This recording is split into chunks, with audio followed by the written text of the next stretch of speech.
Welcome back to Filling Whiskey. I'm Callum. I'm Sam. Today we're having a look at 2 donated whiskies.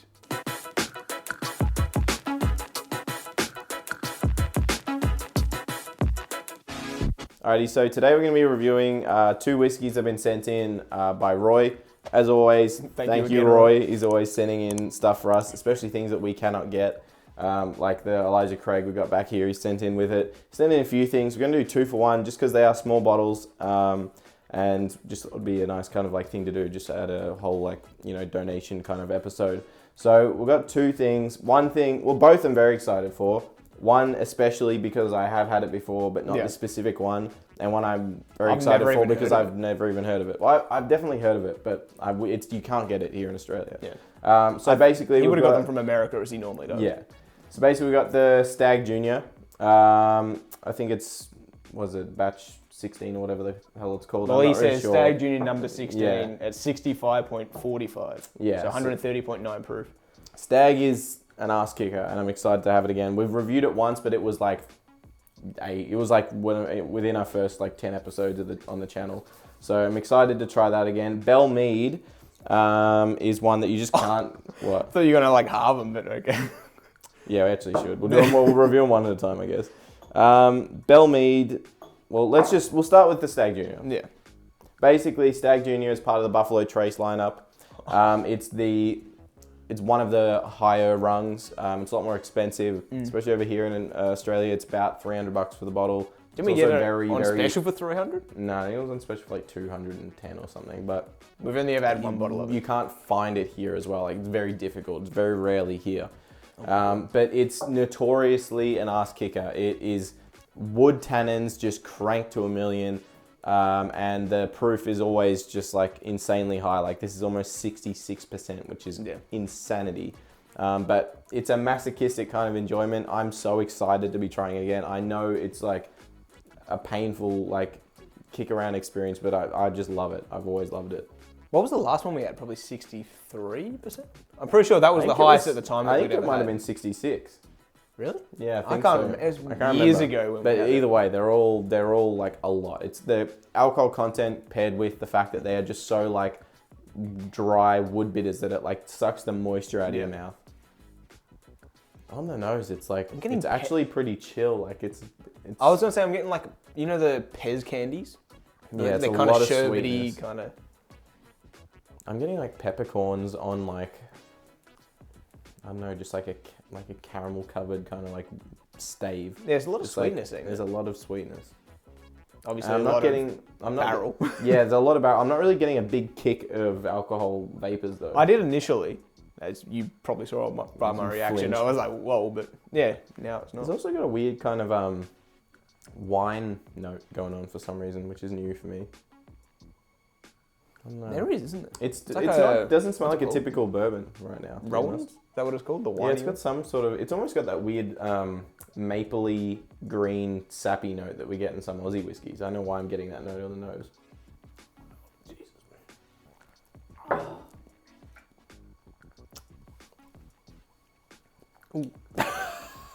Oh, baby Jesus. It's not as bad as I was expecting, to be honest. For me. You're struggling. It's really warm, really rich and deep. It's so good though. This is one of my most. I've always loved Stagg. I it's got a second wind. Yeah, it's. I'm really hot. Melting. I'm really hot inside. We said it in I think it was our cold weather bourbon, our winter bourbon video. Stagg, it has to be there because it seriously melts you from the inside. It gives you that warm comfort feeling. It's a little bit a painful. hot sauce kind of thing. Yeah, but less painful. Probably because we haven't eaten. That's true. We do need to eat. I'm sleep deprived. This thing's just. I'll wake you up at least. This thing's wiping the floor with me. The nose is really weirding me out. It's not typical bourbon nose. I'm getting typical bourbon, but it's sweet and mellow compared to what a 66%. I'm getting way more fruitiness that I normally get from bourbons, especially considering the taste. It's super wood tanniny, and you would expect that it's a high rye kind of thing because you get that a lot of astringency and a lot of bitterness and stuff from high rye stuff, but it doesn't taste that high rye, to be honest. It's more just the barrel impact is just so substantial that it's just I don't know, it's got so much wood spice. I'm getting So raspberry fruity. now. Yeah. It's so bitter and dry. I did get a bit of ethanol then. The very end. Me too. I'm getting raspberries and cherry now, like maraschino cherry. It's really fruity. I like this. I can't really remember the last Stagg. remember I remember it kicked my ass. I don't remember it being this fruity. No, we weren't into bourbon, but not as much as we are now. You didn't really enjoy Stagg until after we'd finished it. I mean, Like you couldn't appreciate it properly. 2018 or something. We got it. Yeah, I can't remember. Yeah, it's not smelling like it's definitely very sweet, but it's also got a ton of like bitterness and barrel spice. Yeah. A lot of caramelization, just like apples and stuff. It's also got a lot of like kind of red fruits and stuff going on. Surprisingly so, like, cherries and well-balanced, raspberries. That bitterness is just like, it's such a staple Stagg kind of characteristic. It's like your tongue has just that numbing effect and the moisture just gets kind of like, I don't know, sucked out of your mouth. It's super weird. It's an interesting whiskey. I mean, if you're into high proof anything, you should try Stagg. Price is definitely like a point that may shut some people out. Can you get a higher proof? Like 66 is bloody high. Is there any whiskies? I can't think of any. So I'm pretty sure that legally, there's like, we've talked about it before, but because it's kind of a confusing concept, but legally bourbon cannot go into a barrel at more than 125 proof, which is less than what we are drinking, which makes no sense. Because normally when you distill something, alcohol evaporates before water. So you would think that as a barrel sits there, in the heat in America, obviously the alcohol is going to be sucked out and you're going to have less alcohol in the barrel. And that does sometimes happen. Wouldn't the water get evaporated? And No, it leaves the alcohol in the barrel?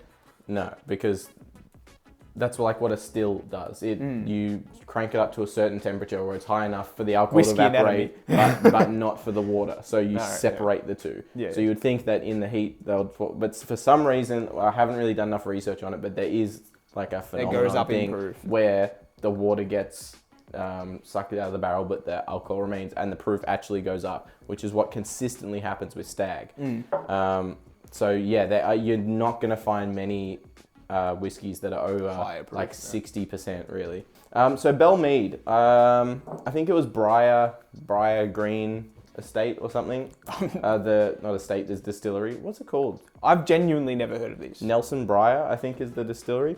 But I've definitely heard of it from Whiskey Vault, but I've never seen it here in Australia. I don't even know what the bottle looks like. And you certainly can't get it here. Maybe Nick's will have it, I'm not really sure, but I'm excited to, you can balance it. I'm happy with this one. Of course. So this one is high proof again, because Roy knows what we like. He always somehow manages to get stuff that like we just He has the same palate, obviously. Yeah, he definitely enjoys what we enjoy. But yeah, so he's gotten us another one, the Belle Meade Reserve. So this one is 54.15 or 108.3 proof. Yeah, so basically I don't know much about Belle Meade. I think it's Nelson Briar Distillery. It's in Tennessee. I'm not sure about anything else really because we just don't have access to it. So it's not one of those ones that are like in our scope. Nice. Waste the one thing. Spill the thing that we cannot get any more of unless Roy gives us some. This is more floral. More rose petals almost on the nose. It is, isn't it? Yeah, it's almost like fresh like laundry after you put in like softener or something. It's definitely got the wood bitterness and a lot of sweetness, but it's more light sweetness. It's like potpourri mixed with but it's in like a whiskey soaked kind of like white oak container instead of like I'm getting like a very faint tequila note. It's got a classic nose to it. Like it doesn't smell super high rye or there's nothing like that. The Stagg smelled like weirdly unique when you're comparing like just other bourbons. This is pretty stock standard, like enjoyable. I'm getting like the apple pie kind of just like bourbon notes. Is there a legal designation to be called a Tennessee whiskey? Is that the charcoal filtering? Yeah, it's the Lincoln County process. So this has gone through that, has it? Or is that a different thing? I think if it's... No, I don't think it has because it's Belle Meade Reserve Bourbon. Oh yeah, they call it Tennessee whiskey. It has whiskey, to be called Tennessee whiskey. Which is something that kind of clarifies, unless we're mistaken, that clarifies something that I wondered, where can you make bourbon in Tennessee without it having to be forced upon you to do the Lincoln County process? So I'm assuming no. I assume you can do one or the other, but you can't call it Tennessee whiskey without it going through Lincoln County, which that makes sense. So it's made in Tennessee, but I don't believe it's gone through that process. So it shouldn't have that kind of candy, sugar weirdness going on that Jack Daniels has.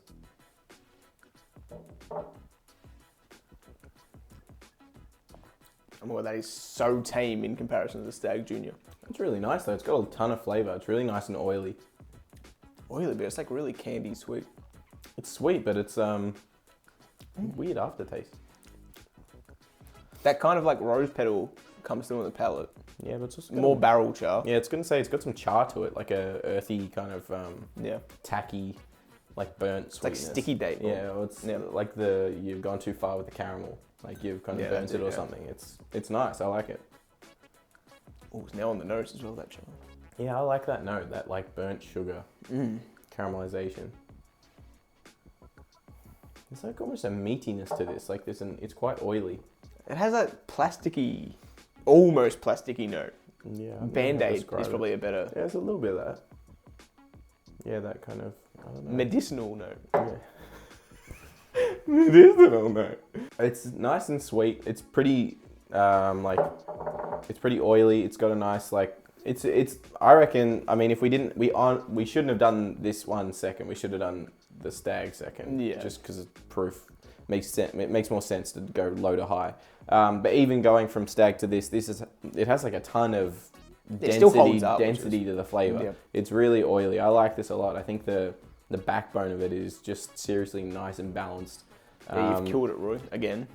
Well, very annoying, to be honest, because he kills it with things that we can't buy more of. He's basically just being like, here's this. Let me just check we can't buy it.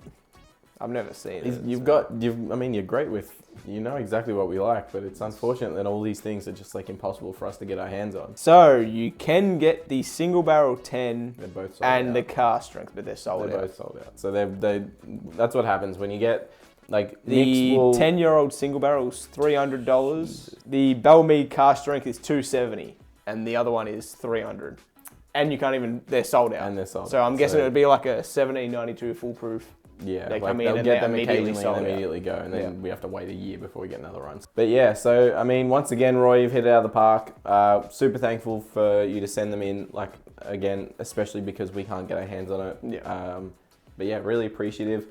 Wish that we could get our hands on them because you just like show us things that we really enjoy that we cannot get our hands on. But that's why it's really cool, because otherwise we wouldn't have been able to actually ever get to try them. So thanks again, Roy. If anyone ever wants to send us something, see our review on it, and just hit us up with the email. But yeah, if you enjoyed this episode of Everything Whiskey, leave us a like. If you want to see future episodes from us, maybe consider hitting that subscribe button. If you do, we'll see you next one. Cheers.